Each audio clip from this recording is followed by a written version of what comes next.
بڑا مشہور واقعہ ہے اور بڑا یقیناً ہم مریدین کے لیے بھی بڑا سبق آموز ہے کہ ایک شخص قبلہ نظام الدین اولیاء رحمہ اللہ کی بارگاہ میں آیا، یہ سن کر آیا جیسے آپ نے بھی شروع میں فرمایا کہ دور دراز سے لوگ آتے تھے، استفادہ کرتے تھے. جب یہ خبریں پھیلتی ہیں تو لوگ ہر طرح کی عرضیاں لے کر کے آتے ہیں. آپ کی بارگاہ میں ایک شخص آیا، بیٹی کی شادی کا معاملہ تھا، دیگر اور پریشانی تھی. حضرت سے عرض کی فرمایا ٹھیک ہے ٹھہرو. 1 دن 2 دن 3 دن گزر گئے، عرض کی حضور کوئی انتظام نہیں ہوا. آپ نے بلایا خادمین کو، فرمایا کوئی نیاز وغیرہ آئی ہے کچھ؟ کہ حضور کچھ بھی نہیں آیا. کہنے لگا حضور ٹھیک ہے پھر مجھے اجازت دے، میں کہیں اور جا کر اپنا سلسلہ دیکھوں.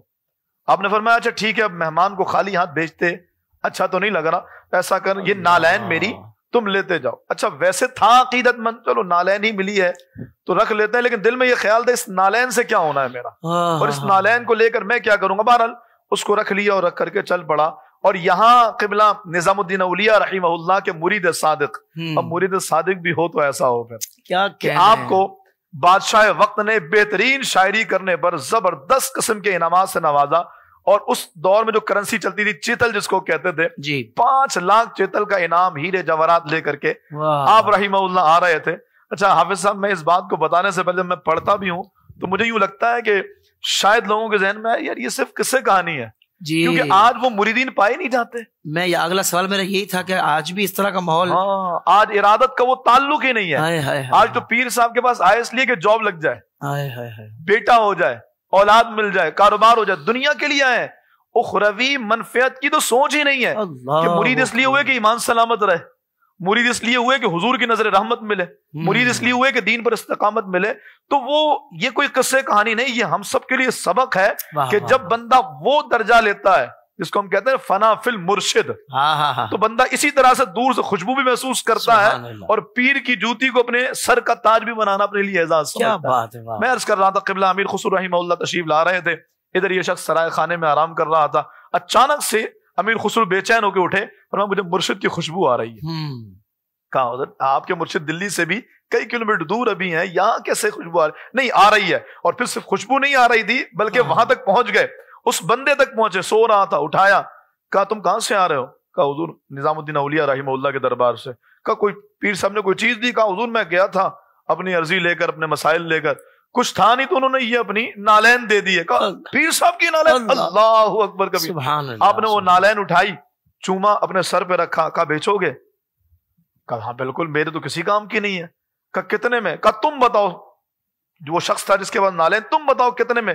کہا حضور آپ بولیں جو آپ دام دے دیں اس کا. کہا یہ دیکھو یہ ہیرے جواہرات اور 5 لاکھ چیتل لے کر آیا ہوں، ابھی یہی ہے، یہ لے لو، اور اگر چاہو تو میرے ساتھ دلی چلو، اتنا ہی اور دے دوں گا، لیکن اللہ کا واسطہ مجھے یہ دے دو نالین. وہ کہنے لگا حضور کیوں مذاق کر رہے ہیں؟ کہا مذاق نہیں ہے، اس سے میرے مرشد کی خوشبو آتی ہے. اللہ اکبر. وہ سارے ہیرے جواہرات دیے، نالین کو اپنے امامے میں رکھا، اپنے امامے میں نالین شریف کو رکھا، اور وجد کرتے ہوئے، اشعار پڑھتے ہوئے قبلہ مرشد کی بارگاہ میں حاضر ہوئے.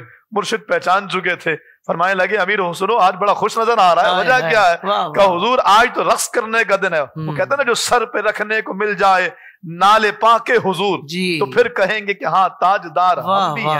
آپ پہنچے گا حضور یہ آپ کی نالین شریف لے کر کے آیا ہوں. تجھے کیسے ملی؟ کہا حضور یہ میں نے 5 لاکھ چیتل اور ہیرے جواہرات دے کر کے خرید لی ہے.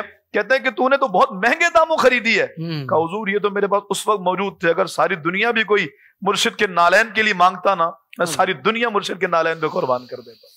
اور آج حافظ صاحب حال یہ ہے کہ پیر صاحب سے اگر ہمارا دنیاوی کام ہوگا تو پیر صاحب بڑے اچھے ہیں.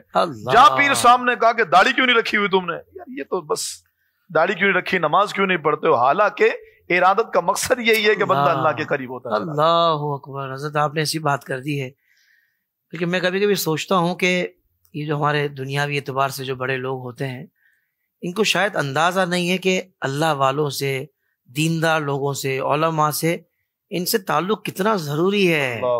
ان کو بھی اندازہ نہیں ہے حضرت. دنیاوی کام تو یہاں سب کے نکل آتے ہیں، نکل جاتے ہیں، مگر وہاں بعد میں پتہ لگے گا کہ اللہ والوں سے جس نے تعلق رکھا ہوگا نا حضرت، واقعی جن کا ادب کرتا ہوگا اور پیار کرتا ہوگا اور اللہ کے لیے کرتا ہوگا، وہ حضرت پھر کس طرح پار لگے گا انشاءاللہ. سوشل میڈیا پر اسلام کی صحیح تعلیمات جاننے کے لیے ابھی حافظ سائر قادری کا نیا YouTube channel Islamic digital studio subscribe کر لیں، اور ہاں نوٹیفیکیشن بیل آئیکن کو بھی پریس کر لیں تاکہ ہماری نئی ویڈیوز آپ تک بر وقت پہنچ سکے.